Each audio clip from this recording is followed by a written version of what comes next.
Bonjour à toutes et à tous. Bienvenue à vous qui êtes arrivé un petit peu en avance, mais vous avez bien fait. Vous voyez du coup normalement à votre écran une petite présentation simplement d'attente.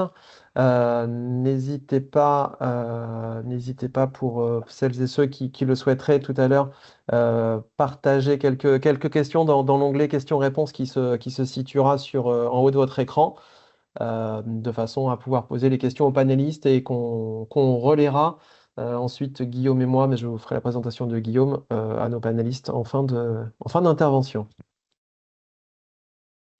Donc oui, pour celles et ceux qui se connectent maintenant, on va attendre quelques instants que le reste des participants nous rejoignent. N'hésitez pas pendant ces quelques diapositives d'attente à retrouver des événements du pôle ID4 Mobility, mais également des événements un événement du pôle Smart Power, ainsi que quelques alors animations, mais aussi appels à projets qui pourraient vous intéresser. Vous en avez trois sous les yeux dans un instant. Donc n'hésitez pas aussi. Et de toute façon, vous retrouvez tous ces appels à projets, notamment sur nos sites web respectifs. Vous les avez sous les yeux maintenant. Allez, 1 ou 2 minutes d'attente pour ceux et pour vous qui êtes déjà connectés. Merci à vous pour votre présence. Vous êtes nombreux à vous être inscrits à ce webinaire co-organisé entre les pôles ID4 Mobility et Smart Power. Merci à vous. Comme je le mentionnais, quelques diapositives, quelques événements, quelques appels à projets aussi qui pourraient vous intéresser et qui sont déployés, développés sur les diapos que vous avez sous les yeux. N'hésitez pas à en prendre connaissance.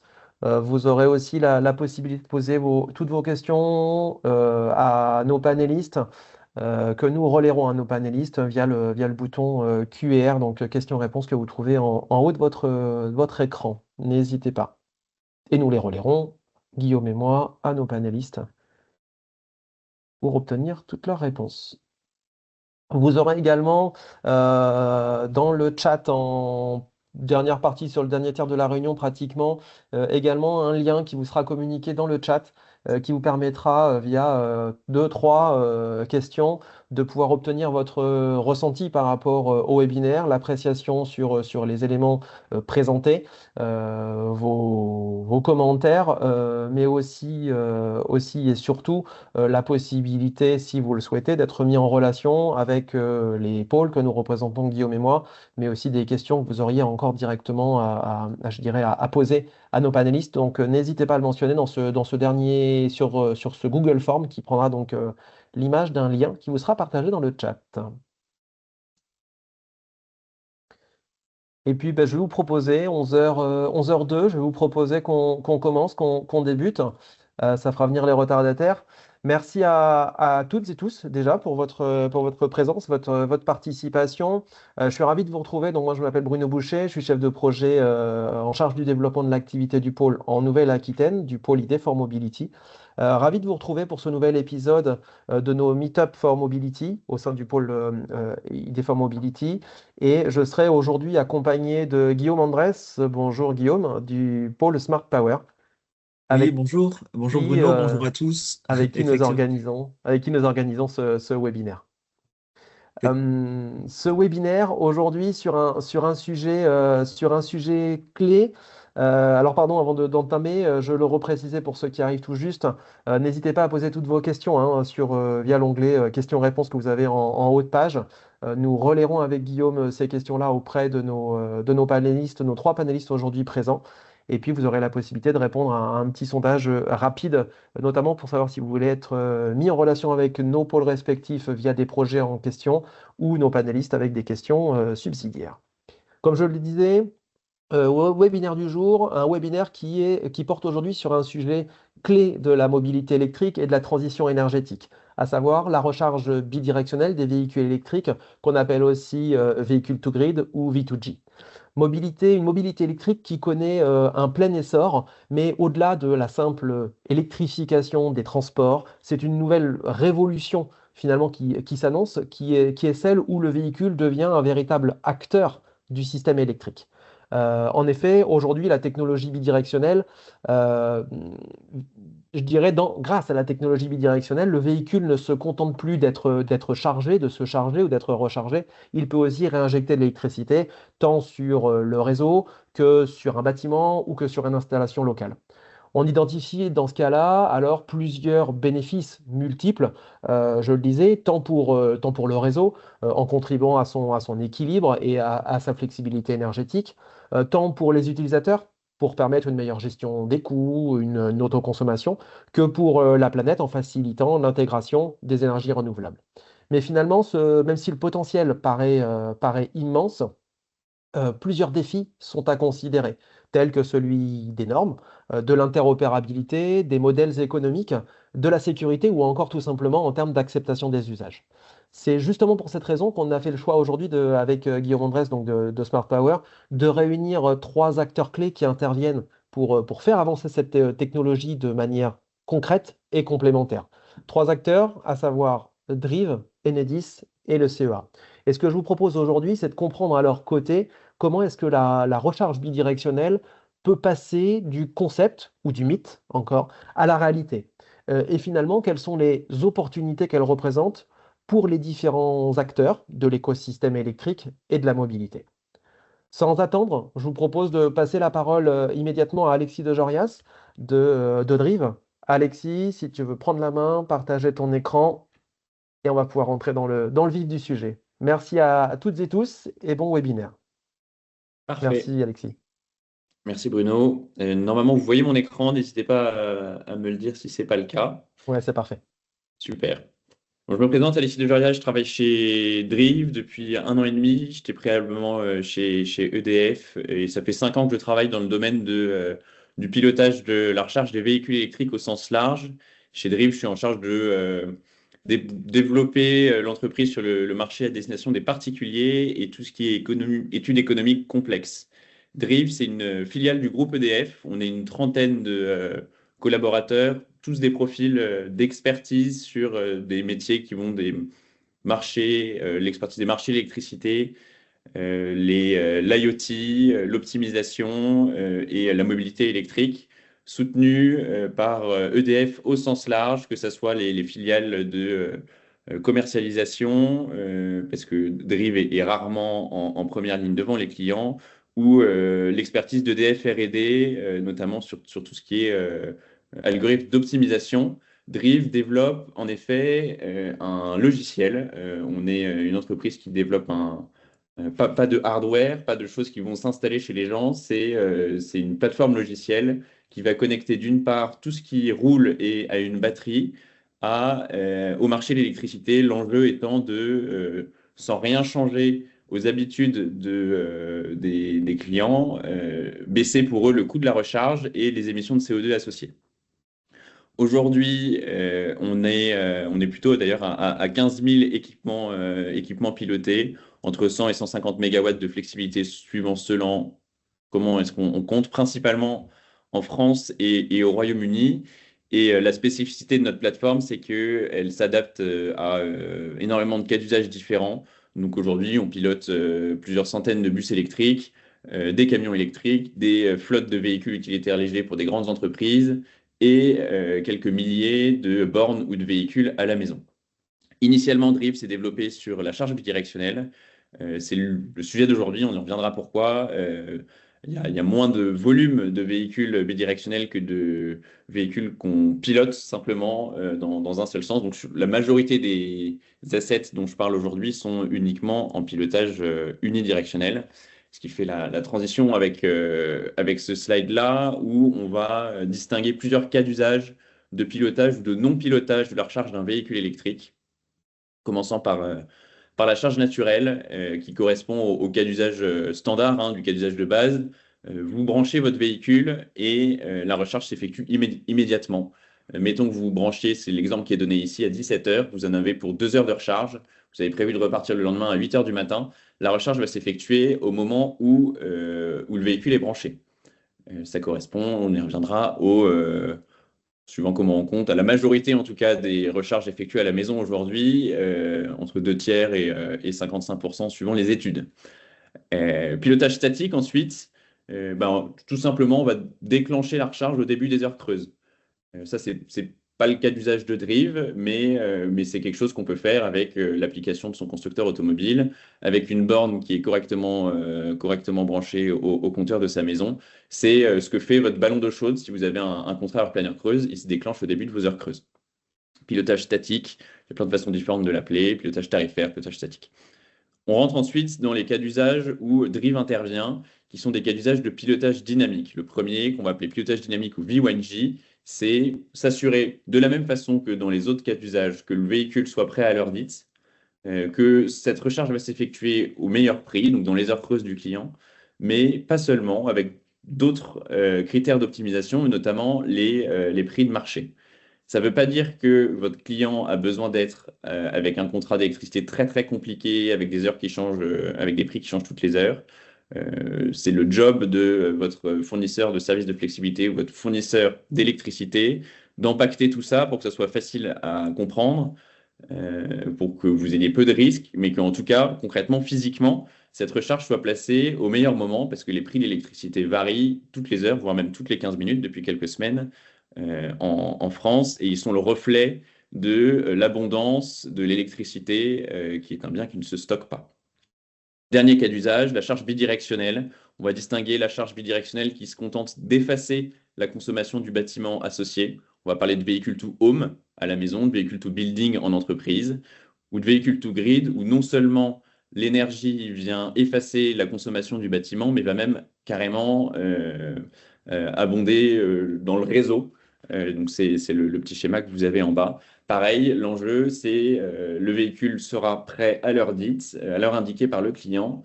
On aura simplement réinjecté l'électricité aux heures les plus intéressantes d'un point de vue économique pour le système électrique, participer à la flexibilité du système électrique. Les enjeux de flexibilité du système électrique augmentent. Vous avez de plus en plus de renouvelables et il y a des enjeux de placer la recharge au meilleur moment, donc ça c'est le V1J, de réduire des pointes de consommation, d'aller chercher des pointes de production. Aujourd'hui, la majorité du pilotage ne s'effectue pas. On est, ce que je disais tout à l'heure, 2/3 de recharge naturelle. La majorité du pilotage de demain gagnerait à être, dans un premier temps, la victoire rapide du pilotage tarifaire. Solution simple, facile à mettre en œuvre, déjà mature, qu'il faudrait généraliser. Et ensuite, majoritairement, ça va être du pilotage dynamique. Pareil, c'est une solution sans regret, on maximise l'intérêt pour l'utilisateur. Il y a d'autres intérêts, notamment sur la santé de la batterie, sur le pilotage vis-à-vis des panneaux solaires. Et enfin, la charge bidirectionnelle qui nous intéresse ici, qui est le cas d'usage le plus innovant, qui est peut-être aussi le moins mature et qui, en tout cas, même à terme, pour regarder les scénarios de RT que vous avez sous les yeux, ne représentera pas la totalité des véhicules qui roulent. Ça, c'est peut-être un fantasme qu'on peut avoir de se dire qu'à terme, tous les véhicules pourront réinjecter dans le réseau. Ce n'est pas forcément souhaitable, déjà parce que le système n'en a pas forcément besoin, et ensuite parce que tous les cas d'usage ne sont pas pertinents pour ça. Donc, vous voyez que dans un scénario médian, vous avez 6% des véhicules à 2050 qui feront la charge bidirectionnelle. Pour autant, plus on avance dans la sophistication, je vais y arriver, des technos de pilotage de la recharge, plus l'impact est grand. Donc, vous voyez à droite ce que ça donne en termes de poids du véhicule parmi toute la flexibilité de la demande. Vous voyez déjà que la mobilité électrique en prend une immense part et qu'avec peu de véhicules to grid, vous avez un impact qui est finalement assez énorme. Si on rentre dans les détails du véhicule to grid qui nous intéresse aujourd'hui, on va distinguer deux grandes familles, le V2G DC et le V2G AC. Votre batterie de véhicule électrique, elle est en courant continu, votre réseau est en courant alternatif. Jusque-là, tout va bien. Et à chaque fois que vous rechargez votre véhicule, là, on ne parle même pas de décharge, on parle de charge, il y a une conversion qui est faite entre votre courant alternatif et votre courant continu. Cette conversion, sur autoroute, elle est faite avec une borne en courant DC. Je pense que vous voyez ma souris, elle utilise le port qui est ici sur le schéma. Et cette conversion est faite du coup dans la borne, qui sont des bornes qui sont coûteuses, dans lesquelles il y a de l'électronique de puissance. Si vous utilisez une borne AC à la maison, cette conversion est faite dans le véhicule avec ce qu'on appelle l'on-board charger. Et bah, pour le V2G-DC, on va avoir de la même façon les mêmes distinctions. On va avoir d'une part les bornes V2G-DC dans lesquelles la conversion de puissance s'effectue dans la borne, et les bornes dites AC où finalement la complexité est plus dans le véhicule, et c'est l'on-board charger qui va avoir cette capacité bidirectionnelle. Dans un cas, donc, la capacité bidirectionnelle dans la borne, dans l'autre cas, la capacité bidirectionnelle est dans le véhicule. Ça a des implications qui sont assez différentes sur les risques, les modèles d'affaires, le coût des technos. Euh, pour faire simple, le passé, la façon dont ça a commencé, c'était du V2G-DC avec un protocole qui s'appelle SHAdeMO, qui est un protocole japonais, qui est lié à une forme de prise japonaise qui correspond au début de la mobilité électrique en Europe, avec des véhicules iconiques comme la Nissan Leaf, les Peugeot Ion et les Citroën C0, qui ne sont plus commercialisés aujourd'hui. Ces véhicules-là, nativement, ils avaient la capacité de faire du V2G dans les protocoles de communication entre la borne et le véhicule. Et il fallait simplement installer des bornes un peu particulières qui permettaient la réinjection. Ça a permis de faire la preuve techno, on y reviendra. Drive a installé plusieurs centaines de ces bornes-là, avec quelques réussites technologiques. Voilà. Mais donc, ça reste un protocole japonais. Donc, en France et en Europe de façon générale, ça ne passe pas à l'échelle. Viennent ensuite deux grandes familles euh, pour, euh, pour les protocoles européens, le protocole Combo CCS qui est lié du coup à du V2G-DC et le V2G dit AC avec les prises type 2. Concrètement, dans le premier cas, vous allez avoir la complexité qui est dans la borne, les surcoûts qui sont dans la borne, et moins de risques côté constructeur automobile. Il y a aujourd'hui sur le marché beaucoup de véhicules qui sont compatibles, au moins au niveau hardware, sur le V2G, DC, et ça demande moins d'efforts pour les constructeurs automobiles. Côté AC, il y a une forte intrication entre ce que la borne AC et ce que l'on-board charger bidirectionnel peuvent faire, notamment en termes de certification, de code de réseau. Donc il y a plus de complexité, les codes de réseau ne sont pas les mêmes d'un pays à un autre, donc ça demande à un constructeur automobile d'intégrer une complexité qui n'existait pas avant dans son véhicule, donc plus de risques à prendre pour un constructeur automobile. Par contre, en termes de prix, vous voyez que vous avez juste à rendre bidirectionnel un on-board charger qui existait déjà et garder une borne AC qui est finalement moins coûteuse. Et donc, il y a un intérêt particulier de la technologie AC, c'est que le surcoût global de la techno en termes de matériel est moins important qu'en V2G DC. Plus de risques donc pour le constructeur auto dans le développement, mais moins de coûts in fine, donc un retour sur investissement plus rapide. Qu'est-ce qui s'est passé jusqu'ici sur le V2G dans chaque catégorie? J'ai essayé de vous faire un panorama qui n'est pas exhaustif, mais qui essaye de retrouver en Europe les principaux gros projets V2G, qui soient soit des projets d'innovation, soit des offres commerciales, soit des annonces. Vous avez donc le passé avec le chat démo, avec deux grands pays qui ont soutenu ces technos-là, que sont la France et le Royaume-Uni, euh, avec grosso modo des ordres de grandeur de projets qui sont plutôt en centaines de bornes. Donc là, on est sur des projets qui sont là pour faire des preuves techno, c'est des démonstrateurs, c'est vérifier est-ce que ça marche, est-ce que ça apporte les services qui sont bien demandés. On ne demande pas à ces projets-là de démontrer des réussites de rentabilité. Euh, les grandes avancées, je pense, quand même, de cette année-là, ce sont les deux offres commerciales en France et au Royaume-Uni, respectivement de Renault et de BYD, qui ont été annoncées sur les protocoles les plus exigeants pour les constructeurs automobiles, c'est-à-dire à droite du slide en haut, le V2G AC. Il y a des annonces récentes chez des constructeurs automobiles comme BMW, comme Nissan, sur les technos DC et AC pour l'année prochaine, plutôt à destination du marché particulier. EDF est bien impliqué sur le sujet, avec un projet d'innovation financé par l'Union européenne, avec Stellantis, Volkswagen et Iveco, et je reviendrai sur le sujet dans une minute. Je regarde le timing, il ne faut pas que je le traîne. Aujourd'hui, Drive a déjà un retour d'expérience sur l'exploitation de bornes V2G en entreprise. On a installé un peu plus de 300 bornes V2G en France, majoritairement, un peu au Royaume-Uni, un peu en Italie, mais principalement en France, majoritairement sur les sites EDF, mais pas que. on a eu un projet d'innovation avec l'ADEME et la région Occitanie qui s'appelle le projet Flexitanie, où quelques dizaines de bornes V2G ont été installées dans différentes entreprises de la région Occitane. La région Occitanie venait compenser le surcoût de la techno pour les entreprises concernées. Concrètement, il y avait, la borne revenait au niveau d'une borne AC, donc il y avait une aide de 3 000 euros, le surcoût de la borne étant de 3 000 euros.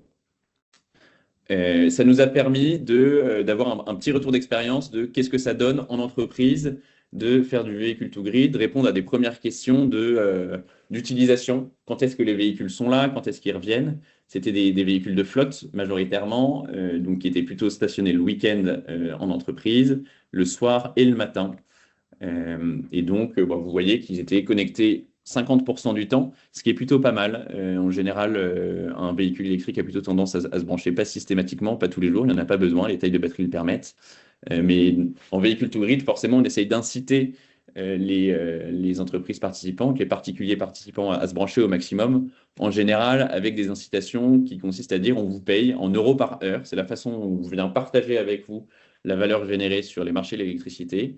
On vous paye en euros par heure et ça vous incite à vous brancher un maximum.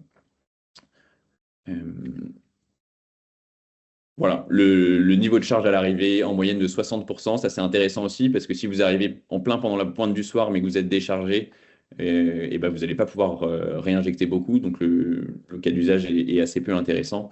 Là, en l'occurrence, vous voyez des heures d'arrivée à 16 heures, vous arrivez en moyenne avec 60% de niveau de charge, ben vous avez de quoi décharger avec une batterie qui fait 60 kWh et un chargeur qui fait 11 kW, vous pouvez même décharger pendant quelques heures, pendant la pointe pour soutenir le système électrique.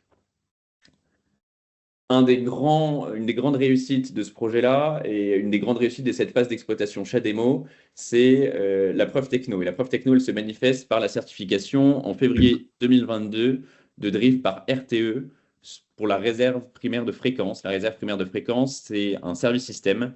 C'est parmi tous les services que les producteurs, les consommateurs, les actifs de flexibilité peuvent rendre au système électrique, c'est le plus exigeant en termes de temps de réponse.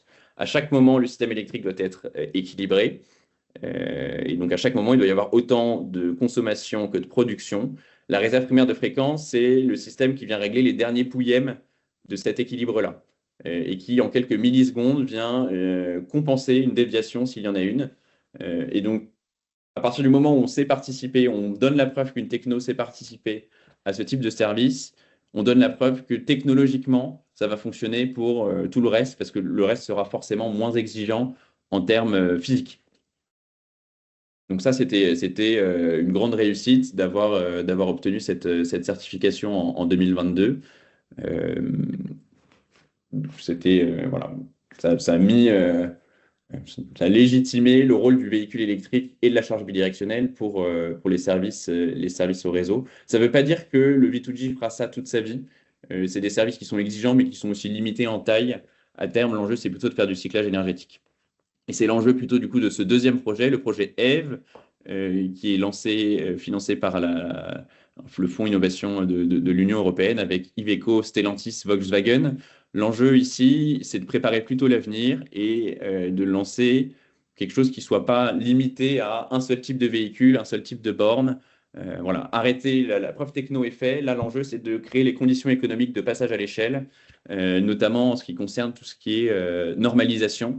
Et c'est pour ça que notre enjeu, Drive, c'était de mettre dans la même pièce un maximum de partenaires constructeurs auto pour y parvenir. On est ici sur du V2G DC, plutôt à destination des entreprises. Il y aura des annonces au salon Solutrans la semaine prochaine ou la semaine d'après, si je ne me trompe pas. Si vous y êtes, n'hésitez pas à passer sur notre stand. Il me reste peut-être une minute, j'espère. Je vais rentrer dans les détails de quelque chose qu'on entend beaucoup sur le vieillissement de la batterie. On a sorti, le groupe EDF, avec l'ADEME récemment, une étude qui est publique de l'impact du véhicule to grid sur le vieillissement de la batterie. C'est logique, tout le monde se le dit, vous rajoutez des cycles de vieillissement, donc forcément ça va avoir un impact. Qu'est-ce que ça donne? Il y a deux grands types de vieillissement d'une batterie électrique. Il y a le vieillissement calendaire et le vieillissement cyclique. Le vieillissement calendaire, vous n'y pouvez rien. Votre batterie va s'user dans le temps et elle va s'user d'autant plus vite que vous la laissez à des niveaux de charge extrêmes. C'est-à-dire que si vous laissez votre véhicule stationner à 100% de charge pendant 2 ans, eh bien, elle va vieillir plus vite qu'un véhicule qui aura été laissé à 50% de charge pendant 2 ans. Ça, c'est très important. Et le vieillissement cyclique, bah, c'est le nombre de cycles. Concrètement, en gérant bien la partie vieillissement calendaire, vous réussissez à limiter énormément la part de vieillissement cyclique. Tout ça, c'est une étude qui a été menée à la fois sur des modèles théoriques et surtout, et c'est ce qui est important, sur des vieillissements accélérés en laboratoire où on a pris les mêmes cellules au début et on leur a appliqué de la charge naturelle, de la charge en V1J et de la charge en V2J avec des scénarios où on va aller très très loin dans les volumes de réinjection pour essayer de voir jusqu'où on peut aller pour faire vieillir ces batteries-là. Et ce que vous voyez là, c'est le gain en durée de vie. On arrive, par rapport à une référence de charge naturelle, à plutôt améliorer la durée de vie de la batterie, y compris en faisant des cycles violents sur des scénarios V2J où on cyclerait à fond. Le mieux, ça reste de faire du V1J pour la durée de vie de votre batterie. Mais en tout cas, les craintes à avoir sur la durée de vie de votre batterie sont à relativiser. C'est aussi lié au fait que la puissance de votre chargeur n'est pas si grande par rapport à la taille de votre batterie, que finalement le volume réinjecté par rapport au volume de roulage n'est pas si grand non plus. Et donc, in fine, l'impact de tout ce cyclage-là est beaucoup moins grand que ce qu'on pourrait voir par rapport à des batteries de plus grosse taille pour le système électrique. Ce qui joue aussi, c'est de se limiter dans des canaux de 20 à 80%. Dernier sujet, qu'est-ce qu'on gagne là-dedans? Qu'est-ce qu'un utilisateur particulier moyen pourrait imaginer gagner? Ça aussi, c'est une étude assez récente. On a essayé de regarder sur des cas d'usage différents de est-ce qu'on se mange tous les jours, est-ce qu'on se mange 2 à 3 fois par semaine, qu'est-ce qu'on vient générer sur les marchés de l'électricité. Alors attention ici, les chiffres qui sont partagés, c'est des chiffres de gains sur les marchés de l'électricité, avec différentes hypothèses de granularité, de type de marché. Euh, ça représente le panier qui est capable de générer un fournisseur, un agrégateur pour le compte de son client. In fine, il faut aussi payer les acteurs de la chaîne de valeur, les gens qui ont rendu le véhicule bidirectionnel, les gens qui font les algorithmes d'optimisation, votre fournisseur d'électricité. Donc, in fine, on se dit que c'est entre 70 et 80% du gain généré sur les marchés qui ira in fine à l'utilisateur final. Mais ça vous donne une idée, indépendamment de la façon dont vous packagez la charge bidirectionnelle, de ce qu'on est capable de générer et de l'intérêt finalement pour un client. Concrètement, en vous y prenant bien, vous arrivez à promettre à vos clients en véhicule to grid à domicile que vous roulez pour zéro si vous laissez votre véhicule branché suffisamment longtemps par ailleurs. Les gains V2G viennent compenser votre facture d'électricité sur le roulage. Si je devais conclure, je dirais que comment est-ce qu'on fait pour passer à l'échelle? Qu'est-ce qui reste? Vous voyez qu'il y a des précédents, il y a des premières offres commerciales, il y a une preuve techno qui est faite, il y a des projets d'industrialisation. Il reste encore des enjeux de packager, tout ça qui reste encore très, très complexe. On est sur des sujets de rendre de la valeur à des clients. C'est pas facile, donc c'est en train de se mettre petit à petit en place. Il reste des enjeux d'unification des grid codes au niveau européen, des conditions dans lesquelles quelqu'un peut réinjecter sur le réseau, qui donnent beaucoup de complexité aux constructeurs automobiles qui ne designent pas une voiture uniquement pour le marché français et qui donc doivent avoir, dès lors qu'ils ont des cahiers des charges très différents d'un pays à un autre, c'est des surcoûts pour eux, c'est compliqué de se projeter. Et donc voilà, unification des grid codes, quelques enjeux de fiscalité en France avec l'accise, la TVA qui, dans certaines conditions, ne favorise pas la réinjection sur le réseau, des sujets de forme de signaux tarifaires. Bon, in fine, on arrive quand même, vous voyez, à générer des sous sur les marchés de l'électricité. Donc, on arrive in fine à les rendre aux clients.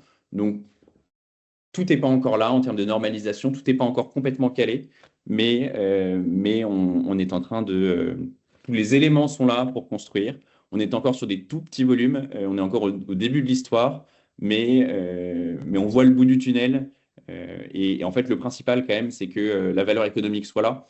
Parce que si la valeur économique est là, in fine, c'est de l'empaquetage, mais il y a un intérêt à la fin pour les clients et c'est ce qui sera le juge de paix in fine. Merci Alexis. Merci pour ton intervention. Avant de laisser la parole à Guillaume, oui, pour ceux qui ont posé quelques questions, qu'on a eu quand même quelques questions, certaines sont très précises sur des diapos en particulier, Alexis, de ta présentation. Donc ça, ce que je propose, peut-être qu'on les voit dans un deuxième temps et a posteriori au-delà du webinaire, et puis se concentrer tout à l'heure sur les questions qui sont... Il y a deux, trois questions qui sont restées sur voilà, et que faire de l'énergie réinjectée, qu'est-ce qu'on en fait, est-ce que d'autres modes de transport peuvent être concernés? On se les posera tout à l'heure. Guillaume, je te laisse la parole. Oui, très bien. Ben, merci Bruno et surtout Alexis pour cette introduction. Moi, je vais faire la transition rapidement vers Frédéric d'Enedis qui va nous parler de stratégie de pilotage charge-décharge sur le réseau de distribution et l'impact sur le réseau. Donc voilà, on va passer côté réseau après avoir vu le côté plutôt borne véhicule.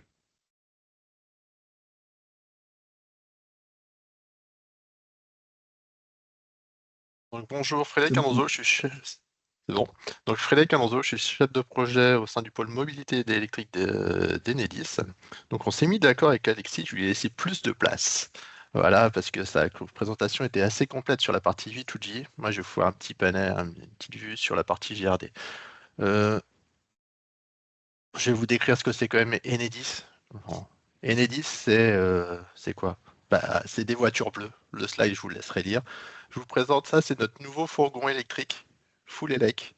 C'est aussi un challenge chez nous, c'est aussi d'électrifier notre flotte. On est déjà à 40% de véhicules électrifiés.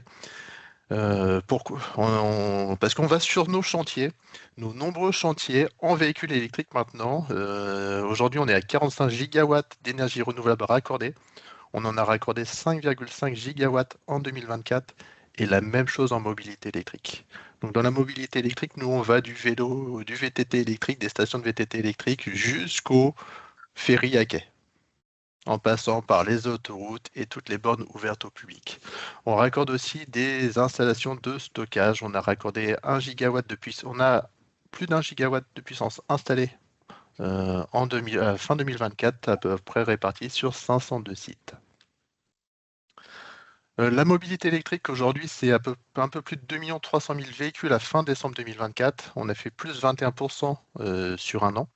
Et à fin octobre, la part du véhicule full elec, c'est 25% de part de marché. On a 2 600 000 points de charge à fin septembre 2025. La même chose, plus 21% de points de charge, ce qui représente à peu près aujourd'hui, en comptant les points de charge à domicile, 21 gigawatts de puissance installée liée aux infrastructures de recharge aux véhicules électriques. On a des trajectoires, on attend d'ici 2035 à peu près 18 millions de véhicules, soit à peu près 40% du parc roulant, pour raccorder l'ensemble de ces mobilités, que ce soit mobilité roulante ou les navires à quai. C'est des coûts estimés d'investissement cumulés de 6,5 milliards d'euros d'ici 2035 pour accueillir toute cette mobilité électrique. Un point important avant le J2G, c'est le pilotage de la recharge classique, pilotage tarifaire, soit piloté depuis les applications constructeurs, les applications de fournisseurs qui sont aussi représentées en tant que participants aujourd'hui. Un point important, voilà, comme on a vu déjà, si les gens pouvaient piloter en heure pleine, heure creuse, ça serait déjà très bien. On voit aussi surtout lors de notre dernière enquête BVA, du moins pas BVA, notre nouvelle enquête auprès de particuliers qu'on a encore trop de clients qui se rechargent sur des prises simples EF. On a encore une grande majorité de clients qui se branchent sur ces prises-là, qui ne sont pas adaptées du tout pour de telles charges aussi longues, avec des risques incendie derrière. Donc à minima, ce qu'on peut conseiller, c'est des prises renforcées et des bornes ensuite, des bornes type wallbox, qu'on va pouvoir piloter de façon beaucoup plus intelligente, voire très intelligemment, avec des solutions comme Alexis vous a présenté tout à l'heure.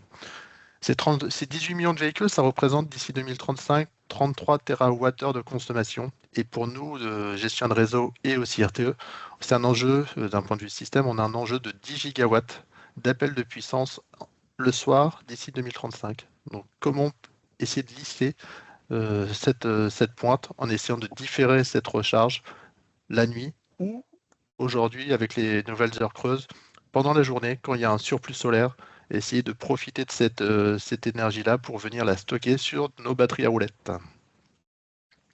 Donc le véhicule to grid pour nous, c'est une solution qui est aujourd'hui expérimentale allant vers l'industrialisation, avec déjà des cas industriels comme la solution de chez Renault. Les cas d'usage, c'est pour travailler sur les leviers de flexibilité en sous-tirage, en injection ou pour faire de la régulation de tension.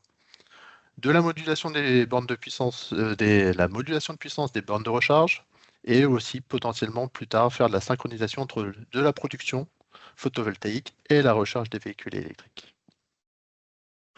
Là, on va faire un petit zoom justement sur la première réussite française et européenne, voire mondiale de Renault, avec sa Renault R5, qui est la première offre grand public disponible avec 4 composants, qui est le véhicule bidirectionnel, 7, 11 ou 22, une borne bidirectionnelle qui dispose d'une protection de découplage. C'est important pour éviter qu'en cas de panne sur le réseau, type en Bretagne, qu'un client avec sa R5 vienne réalimenter le réseau endommagé. Ça associe aussi à un contrat d'achat d'énergie. Donc, ils ont un partenariat, un fournisseur qui va racheter l'énergie et qui va la revendre sur le marché de l'électricité. Et une interface utilisateur qui est assez riche. Avec là, je vous ai mis une petite capture d'écran sur la gauche, où le client va pouvoir surtout déjà décrire son besoin de mobilité primaire. Et ensuite, il pourra laisser une part de ses kilowattheures de batterie disponible à un opérateur pour essayer d'optimiser sa facture du client et créer de l'argent pour cet opérateur. Là, je vous ai mis deux modes aujourd'hui qu'on peut retrouver à la maison. Tout à gauche, donc soit la Renault R5 bidirectionnelle ou une batterie fixe. Donc vous avez le choix entre batterie à roulette ou batterie stationnaire. Donc aujourd'hui, pour nous, d'un point de vue réseau, c'est la même chose. Ça nécessite une déclaration de réseau auprès d'Enedis, même en cas d'autoconsommation. On a des limites. Aujourd'hui, on ne peut pas réinjecter plus de 6 kW en monophasé et 36 kVA en triphasé. Le consuel est obligatoire. Donc ça soit aujourd'hui pour un véhicule, c'est un consuel jaune avec une mention IRVE, c'est quelque chose qu'on a travaillé avec le consuel, ou des AC violettes pour les stockages fixes. Les deux équipements doivent disposer de cette fameuse protection de découplage pour protéger les tiers et nos agents sur le réseau en cas d'événement.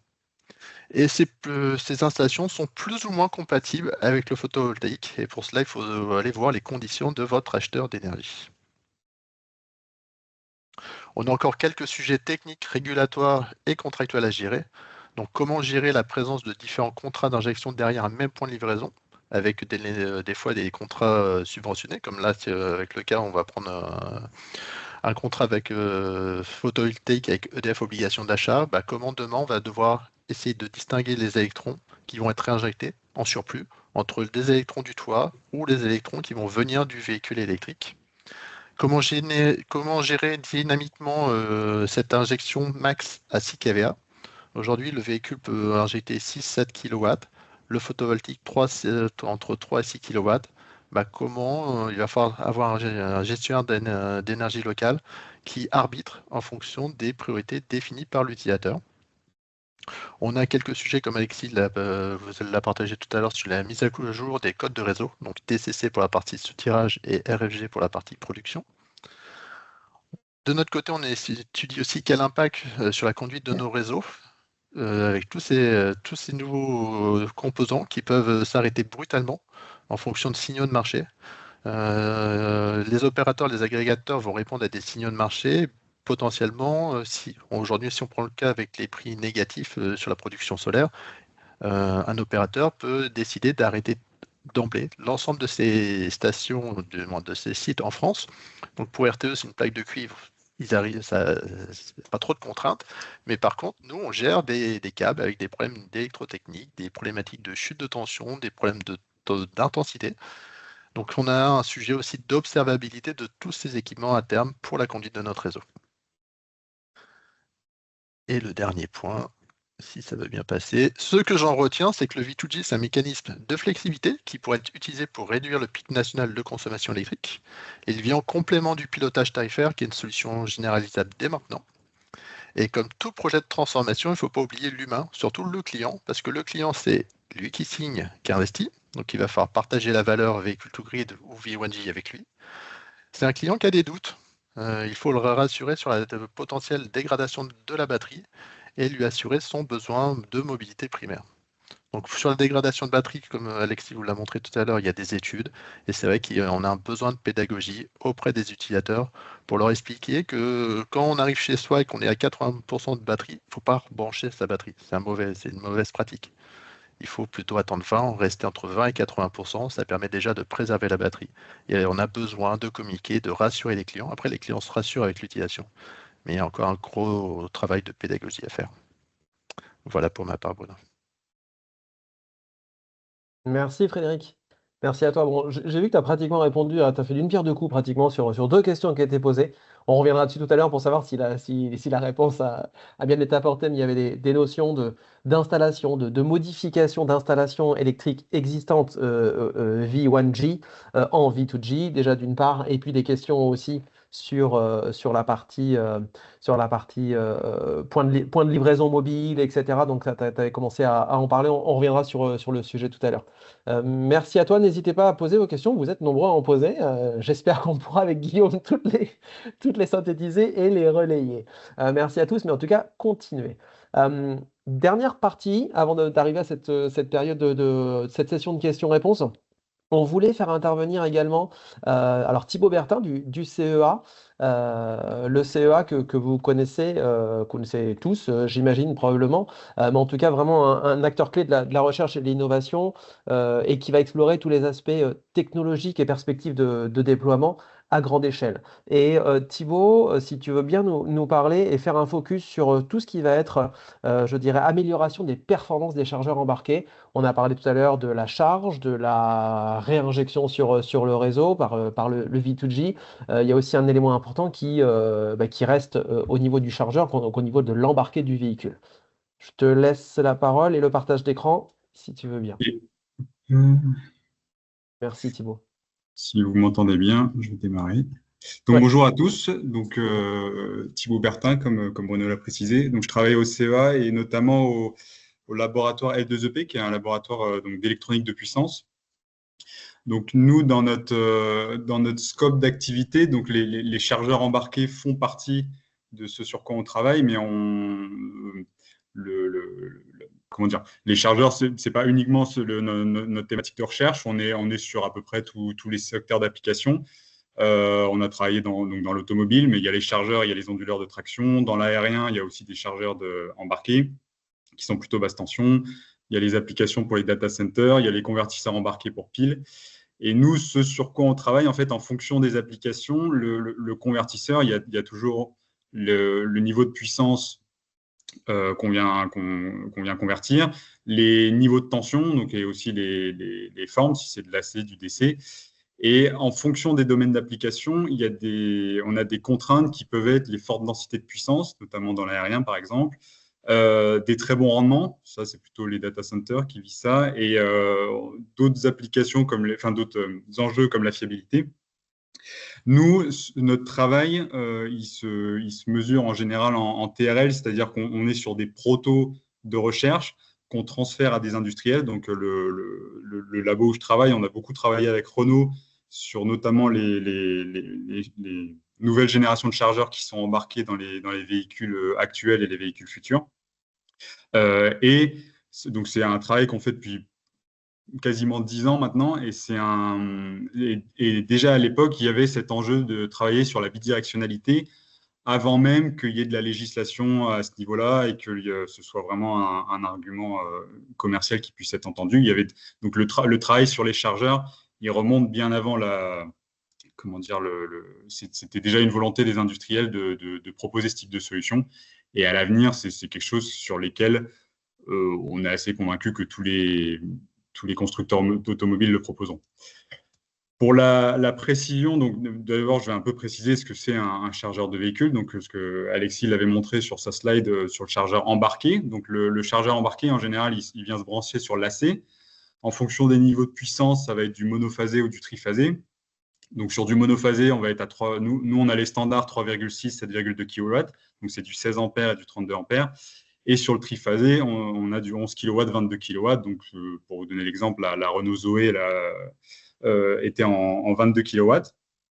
Et les batteries, donc historiquement, c'était plutôt du 400 volts. Là, on commence à avoir beaucoup de constructeurs qui se mettent au 800 volts pour pouvoir intégrer plus pour pouvoir avoir des tailles de câbles, des tailles de conducteurs électriques plus faibles.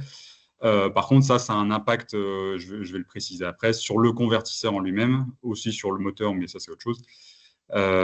Et après, donc, dans les spécifications qu'on a sur les chargeurs embarqués, c'est le type de refroidissement. Donc, il y en a qui travaillent plutôt sur des refroidissements à air et d'autres qui sont sur des refroidissements liquides. Donc, Renault, c'est ce qu'ils font, c'est-à-dire qu'ils ont l'onduleur, le chargeur et d'autres convertisseurs embarqués qui sont tous reliés au même réseau d'eau et qui viennent dissiper les calories de cette manière. Donc, je vous ai mis, vous voyez, par exemple, ça, c'est les publications de l'état de l'art sur des véhicules 800 volts en bas à gauche de l'écran. Ce qu'on voit, c'est qu'en fait, actuellement, il n'y a pas vraiment un consensus sur le chargeur typique pour une puissance fixe. Chacun développe un peu son style de chargeur et la puissance qui va bien. Et comme l'a précisé Frédéric, après, il convient de bien préciser au client, en fonction de sa situation, le type de charge qui est le plus adapté pour pas qu'il perde trop en efficacité de charge. Sur le chargeur en lui-même, en général, il se décompose en 3 étapes. C'est ce que je montre sur la figure à droite. C'est-à-dire qu'on a toujours un étage de filtrage. Donc, si un jour vous ouvrez un chargeur, et d'ailleurs même n'importe quel équipement, un onduleur photovoltaïque, c'est pareil, vous avez une contrainte réglementaire. Donc, vous avez un filtre. Ça, c'est pour pouvoir se brancher sur le réseau. Vous avez un étage qu'on appelle l'ACDC. Donc, ça, c'est l'étage qui va permettre d'absorber avec un cos unitaire. Donc, c'est ce qu'on appelle la correction du facteur de puissance. Et le filtrage du 100 Hz, parce que du coup, on se branche sur un réseau 50 Hz pour aller sur une batterie en DC. Et on a un étage d'isolation haute fréquence avec lequel on vient adapter le niveau de tension. Et donc ça, c'est l'étage DC-DC. Donc ça, c'est vraiment la structure classique, historique. Et historiquement, on ne faisait pas du bidirectionnel, mais avec ces structures-là, c'est tout à fait possible de faire du bidirectionnel. Après, c'est des choix de ce qu'on appelle les topologies, c'est-à-dire les architectures électriques, qui font qu'on est ou non bidirectionnel, mais la bidirectionnalité n'est pas du tout une nouveauté pour les ingénieurs. Donc les chargeurs de véhicules, donc c'est quelque chose qui bien évidemment existe déjà. C'est un sujet qui est quand même très abordé dans la littérature scientifique parce qu'il y a un enjeu, je vais le montrer. Premièrement, dans l'automobile, c'est toujours le coût. Donc ce sujet de recherche, il vise à la fois à rendre plus compacts les convertisseurs, améliorer leur rendement et oui, pardon, ces 2 aspects-là, et être bidirectionnel, c'est ça que je voulais dire. Donc, en général, sur les contraintes qu'on a actuellement, donc souvent, le filtre d'entrée, on cherche à le minimiser. Ça, c'est vraiment un travail sur la topologie. Donc, nous, on travaille pas mal sur ça. Donc, c'est plutôt un travail sur l'architecture électrique du convertisseur. On a aussi des propositions d'état d'art. Donc, comme je disais, actuellement, souvent, on fait 2 étages de conversion, un AC-DC puis un DC-DC vers la batterie. Il y a la possibilité de faire tout en un seul étage de conversion. Donc, je préciserai après comment certains travaillent sur ça. La bidirectionnalité, donc la bidirectionnalité, elle est principalement axée sur comment être efficace dans les 2 sens, c'est-à-dire avoir un rendement qui soit acceptable en charge et en véhicule to grid. Parce que du coup, le chargeur n'est pas forcément symétrique sur ses performances en puissance. Le rendement, donc ça c'est beaucoup plutôt dans l'activité de recherche, c'est le travail sur les nouveaux composants qui pour certains sont plus nouveaux mais ne sont pas forcément très bien implémentés dans l'industrie. Automobile, ça commence pas mal, notamment pour les 2 grandes familles, c'est le GaN et le carbure de silicium. Donc le SiC, c'est le carbure de silicium et le GaN, c'est le nitrure de gallium.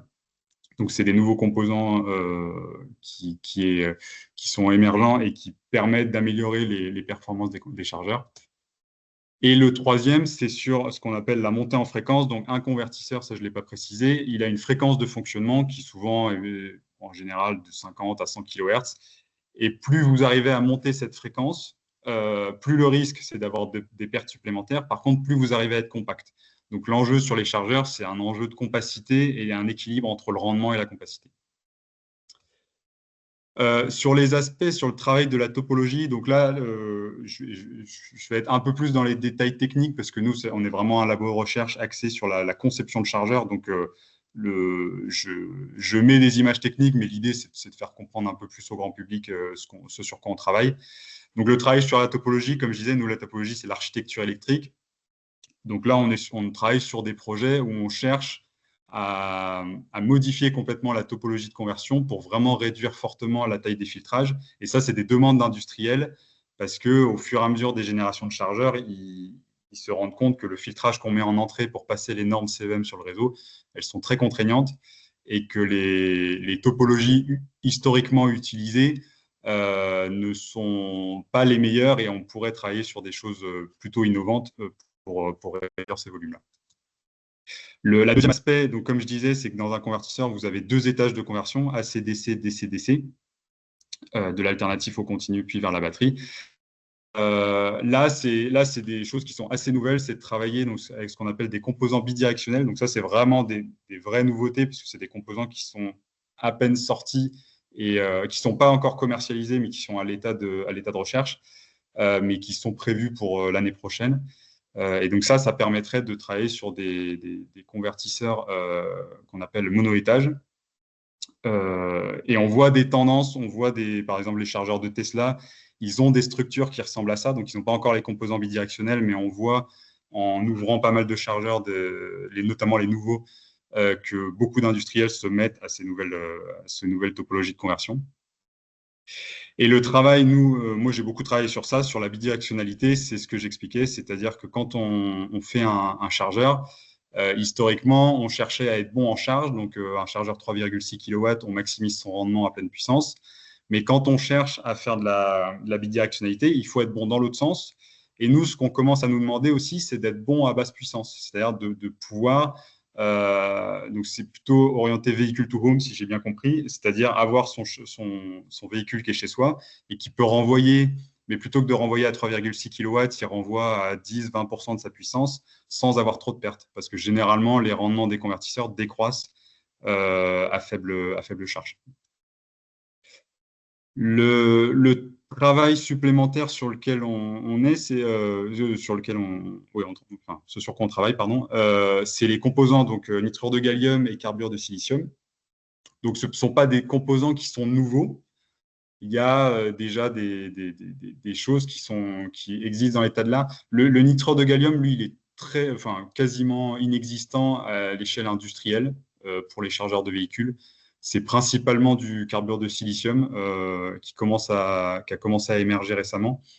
Le principal avantage de ces composants-là, c'est qu'ils ont donc dans un convertisseur sur les composants actifs, donc les semi-conducteurs, vous avez 2 postes de perte, les pertes en conduction et les pertes en commutation. Et globalement, ces 2 nouveaux composants permettent fortement de réduire les pertes en commutation. Donc, ça a 2 impacts. Ça permet d'améliorer le rendement, mais aussi de pouvoir monter en fréquence de fonctionnement. Donc ça, nous, c'est des choses là. Nous, en ce moment, on travaille sur des convertisseurs où on cherche vraiment à pousser au maximum ces composants-là pour voir les volumes qu'on arriverait à atteindre, tout en gardant des rendements. Donc nous, sur les chargeurs complets, donc, parce que des fois, on distingue les 2 étages, mais sur le chargeur complet, nous, on est sur des rendements qui avoisinent les 96%. Donc ça, c'est le rendement de la conversion électrique. Dans les subtilités, c'est que en plus de cette consommation-là, vous allez avoir la consommation des eaux auxiliaires pendant la charge, le préchauffement de la batterie. Ça, nous, c'est des choses dont on ne s'occupe pas. C'est la même analogie qu'avec le photovoltaïque. C'est nous, on parle vraiment de rendement de conversion. Et donc, c'est l'énergie que vous mettez à l'entrée du chargeur et l'énergie qui sort.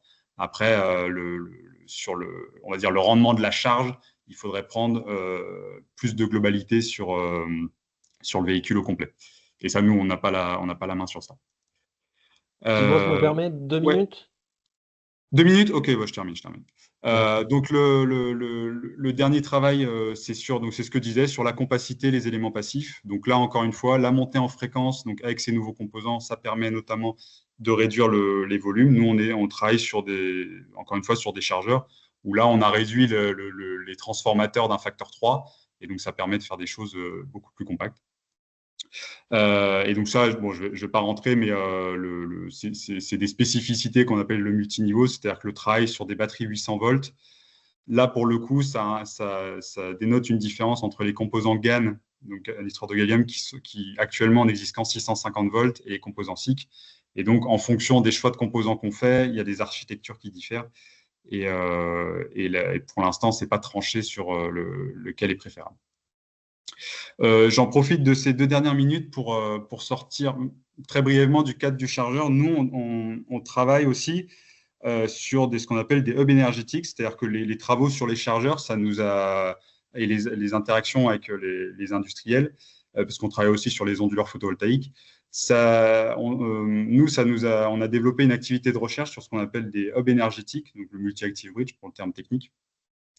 Et l'idée, en fait, c'est vraiment de concevoir un convertisseur. Donc, on a fait à l'échelle de prototype qu'on pose chez soi et en fait qui joue ce rôle d'interconnecter les sources d'essai que serait la batterie d'essai du véhicule électrique, donc en charge d'essai, les éventuelles charges d'essai qu'on pourrait avoir chez soi, donc plutôt en 48 volts, le photovoltaïque qu'on pourrait brancher. Et donc ça, c'est un équipement qu'on chercherait à placer chez soi et qu'on pourrait brancher au réseau et sur lequel, avec un seul convertisseur, vous feriez tous les échanges d'énergie, le MPPT du panneau, la charge de la batterie et les approvisionnements sur les charges de la maison, plus l'interface avec le réseau. Donc, je ne rentre pas trop dans le détail, mais voilà, nous, on cherche aussi à étendre notre secteur d'activité et travailler. Du coup, ces technos-là, elles auraient de la bidirectionnalité inhérente à leur fonctionnement. Donc voilà, pour résumer sur les chargeurs embarqués, donc j'ai mis quelques sources pour ceux qui seraient intéressés plus sur un état de l'art technique. Donc c'est assez pointilleux, mais ça dresse un tableau des différents constructeurs. Mais pour résumer, nous, le travail sur les composants et les topologies et la bidirectionnalité, il a pour objectif de limiter le coût du chargeur dans les futurs véhicules. Donc son poids, c'est pas trop un problème, mais surtout le coût et le volume qu'il prendrait. Et à moyen terme, voir si ce chargeur, on ne le débarque pas et on l'interconnecte avec des véhicules, avec des multi-active bridge qui permettraient d'interfacer à la maison toutes les sources d'énergie. Donc, merci de votre attention. Merci Thibaut pour la présentation. Merci à tous. Vous avez encore été très actifs au niveau des questions-réponses.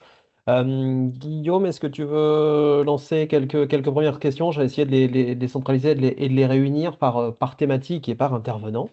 Si tu veux te lancer, puis j'enchaînerai après. Ouais, effectivement. Après, je vois qu'un certain nombre de questions ont déjà eu leur réponse en Oui. commentaire, mais je les passe quand même, je les refais une par une depuis le début, ou comment tu veux procéder? Comme tu veux, moi je sais que j'en ai relevé quelques-unes. Il y en a une, je pense, à laquelle je peux moi-même répondre, qui a été relativement large. Est-ce envisageable avec, en fait, finalement, le V2G, est-il envisageable avec d'autres modes de transport tels que le bus et le train? Aujourd'hui, si vous voulez, sur le réseau, ça se fait déjà au niveau du train, hein, avec tous ces phénomènes de réinjection, avec du tram également. Donc tous ces modes de réinjection en phase de freinage. Alors là, on parle d'un réseau local, peut-être pas sur le réseau global de distribution, mais en tout cas, ça se fait déjà. Sur les bus, alors sur les bus, après, vous allez avoir aussi des composantes liées à l'exploitation. Et donc finalement, l'exploitation commerciale du réseau de bus, du réseau de cars. Mais le bus, c'est génial comme cas d'usage, parce que c'est cyclique, vous connaissez les programmes, on voit Alexis qui sourit parce qu'il travaille avec quelques opérateurs du bus. Le bus, on connaît son cycle. Oui. C'est à quelle heure il rentre. Historiquement, C'est génial.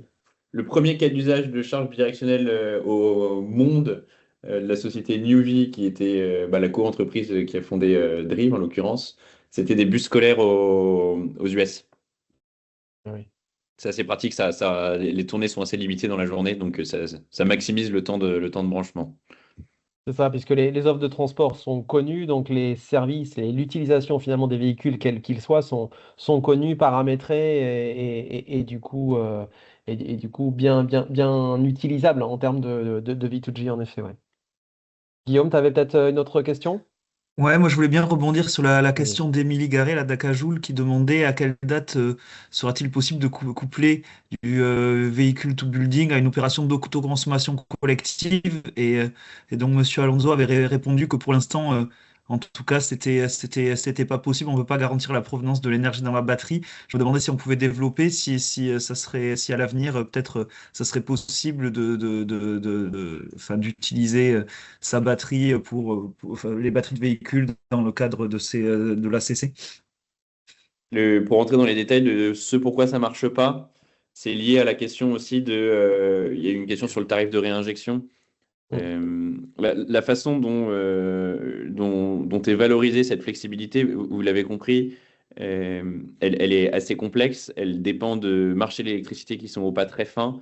Et donc, c'est différent d'un mécanisme qui vient valoriser la réinjection de vos panneaux solaires, par exemple, dans le réseau, en rachetant tout le temps au même prix cette électricité-là, et qui aujourd'hui a un tarif obligation d'achat qui est régulé, et qui fait et qui répond à des règles bien précises. Et il faut que ça soit de l'énergie solaire qui soit rachetée à ce prix-là. Et donc le problème d'utiliser une installation de stockage au sens large et particulièrement un véhicule, c'est que ce que disait Frédéric, si vous avez rechargé votre véhicule au McDo avant et que vous réinjectez l'électricité, enfin, de façon générale, vous ne pouvez pas prouver que l'énergie que vous réinjectez provient du solaire. C'est normal, vous utilisez de l'énergie pour rouler par ailleurs, vous ne rechargez pas exclusivement chez vous. Et donc ça pose un problème de mécanisme de soutien photovoltaïque qui serait utilisé pour d'autres usages. Et en l'occurrence, même, je ne pense pas que ça soit souhaitable, parce que l'objectif, c'est de faire de la flexibilité, in fine. Donc, tout l'enjeu, c'est que le constructeur, le fournisseur d'électricité package cette complexité pour le compte de son client. Et ça ne se fera pas avec des mécanismes régulés sur lesquels les signaux économiques sont statiques. Nous, on l'a testé dans le cadre d'une expérimentation, on a essayé de la blockchain et compagnie, on est tombé dans une impasse, on ne sait pas faire. On ne peut pas, aujourd'hui, une batterie à roulettes, vous pouvez me garantir en disant, j'ai rechargé chez mes beaux-parents parce que c'était de l'énergie verte, donc solaire, je les ai mis dans ma batterie. Quand vous roulez, vous consommez. Quand vous freinez, vous créez de l'énergie. Et là, c'est de l'énergie quelle couleur? C'est des électrons, c'est pour ça que c'est une énergie grise. Et on ne peut pas mélanger du gris et du PV, c'est pas une bonne couleur, quoi. Et après, j'imagine que dans un bâtiment, on peut quand même avoir une opération autoconsommation collective pour toute la partie PV, tout ça, et en parallèle avoir Non, mais une flotte qui sera beaucoup plus douce, les deux sont séparés. J'ai eu la même chose dans une opération ACC où c'était la police municipale qui m'expliquait qu'ils faisaient, c'était un véhicule bidirectionnel, une Nissan à l'époque, qui restait dans leur périmètre, donc ils n'allaient jamais se recharger ailleurs. Non, ça marche pas. Voilà. Donc aujourd'hui, pas possible. J'ai noté des questions sur, tu parlais d'autoconsommation, Frédéric. Deux questions en lien avec l'autoconsommation. Finalement, est-il concrètement possible de coupler le véhicule to building à une opération d'autoconsommation collective? Et puis une autre qui est portée à peu près sur le même sujet. Sera-t-il possible de découpler le réseau et fonctionner en îlotage tout en assurant la sécurité électrique? Donc la première, on a répondu. La deuxième, c'est même si vous avez une installation solaire sur votre toit en Bretagne, le jour où il y a une tempête, votre photovoltaïque ne réalimentera pas votre congélateur, même si vous êtes coupé. La même chose avec la petite Renault R5 et des autres. Si vous êtes coupé, votre véhicule ne pourra pas réalimenter. Il y a une protection de découplage qui s'est ouvert. Et donc, il y a des solutions des industriels qui sont en train d'essayer de travailler justement là-dessus pour essayer d'avoir un système de backup. Avec un inverseur de source, vous allez vous isoler du réseau. Et là, vous allez pouvoir réalimenter une partie de votre infrastructure chez vous, à condition que le véhicule soit en capacité de produire son propre signal 50 Hz. Chose qu'un panneau PV ne sait pas faire, qu'une batterie fixe pourrait faire avec un convertisseur, qu'un véhicule pourrait faire aussi. Mais voilà, donc il y a des gens qui travaillent sur ces sujets-là. Comme Alexis a répondu aujourd'hui, c'est vrai qu'on a quand même une très bonne disponibilité. Bon, ce qui m'embête, c'est que il y a quand même beaucoup de Bretons là dans la salle. Bon, des fois, il y a des tempêtes, je suis désolé. Donc, ça dure un peu plus longtemps, mais globalement, on a un réseau qui est très fiable en France par rapport à d'autres pays.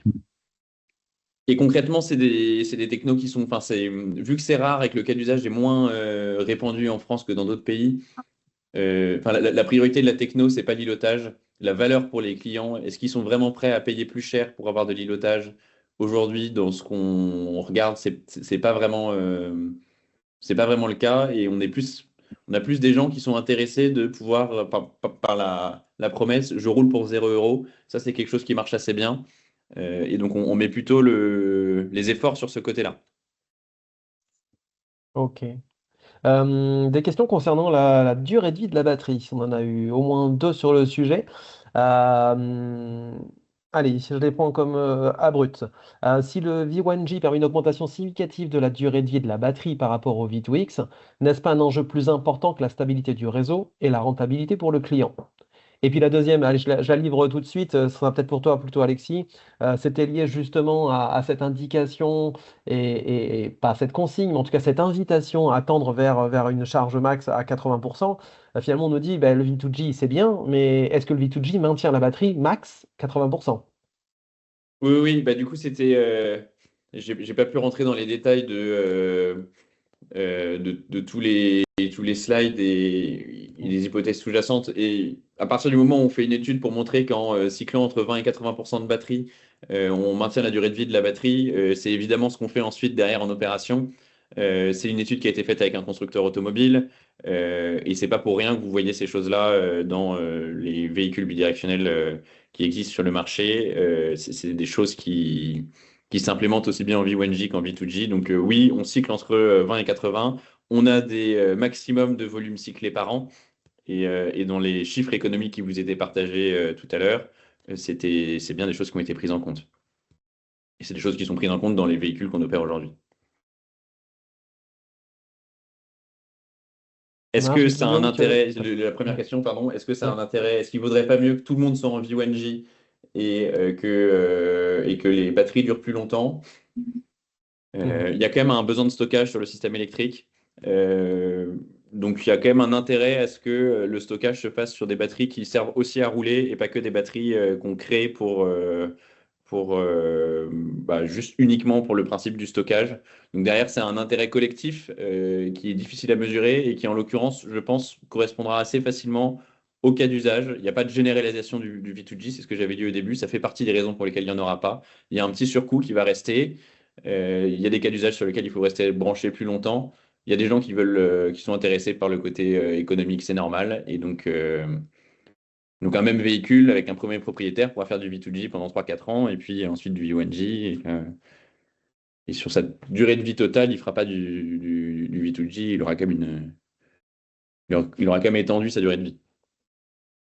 On a eu des questions sur les. Allez, puis on s'arrêtera peut-être là après parce qu'il y a un cycle qu'on connaît tous, mais c'est le déjeuner. Donc, du coup, ouais, il faudra que notre estomac nous le rappellera rapidement. Peut-être une ou deux dernières questions. Sur les points de livraison, j'en ai noté deux, dont une sur la sécurité. À quand les points de livraison mobiles pour charger son véhicule électrique ou le décharger en monétisant son abonnement perso, même depuis une borne? Et puis une autre plutôt sur l'installation privée où on est finalement chez un propriétaire de véhicules électriques. Donc là, on est en V1G. Comment est-ce qu'on peut mettre en œuvre une installation véhicule to home? Donc là, il y a Euh, tout La, l'aspect sécurité. la première, pardon, c'était l'abonnement. La Je sais- première, c'était à L'abonnement quand des points de mobile. livraison mobile? Donc aujourd'hui, d'un point de vue pour Enedis, le compteur est au niveau du point de livraison. Comme j'ai indiqué, il y a certains fabricants de câbles de recharge domestique qui embarquent un câble, du moins un petit compteur à l'intérieur, connecté, qui remonte des informations vers l'entreprise pour facturer. Normalement, ils n'ont pas le droit parce qu'il faut que le compteur soit mid pour facturer des kilowattheures. Mais bon, ça permet d'avoir. C'est des solutions aujourd'hui. Il y a Ubitricity qui avait fait ça en Angleterre. Aujourd'hui, c'est pas quelque chose qui se développera en France. Aujourd'hui, voilà, le compteur est au niveau du point de livraison.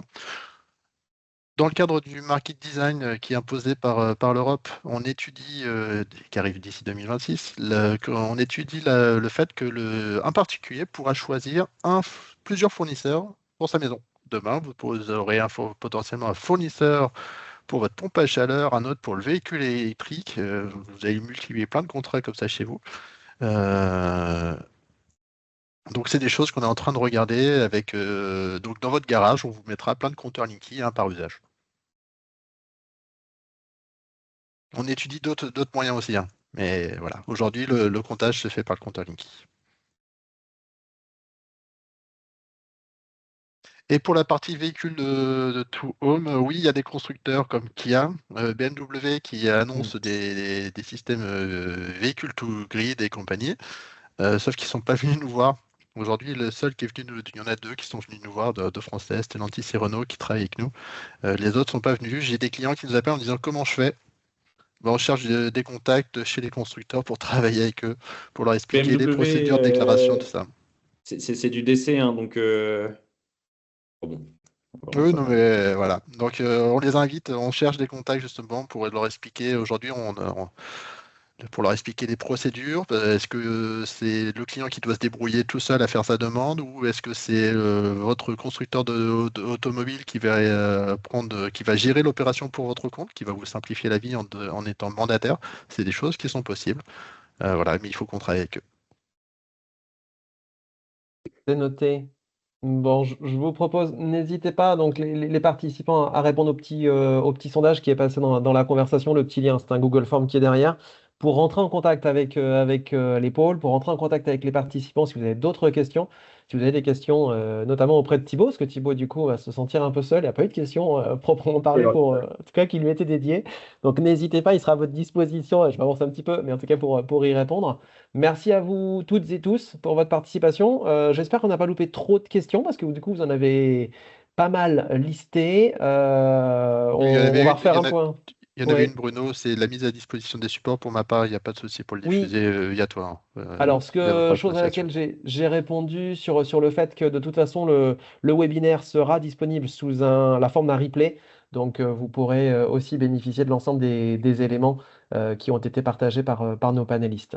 Merci beaucoup à vous trois, Alexis, Frédéric, Thibaut. Merci Guillaume aussi pour ton aide, ta participation. Merci à vous toutes et tous, surtout vous participants. Puis bah, écoutez, n'hésitez pas à nous faire part de vos commentaires via le lien. J'espère que ça vous a intéressé, que vous avez appris pas mal de choses. Merci encore à vous tous les panélistes. Et puis bah, écoutez, on va se laisser porter par notre déjeuner respectif. Merci encore à vous et à très vite. Merci, au revoir. Merci, au revoir. Merci. Au revoir. Au revoir.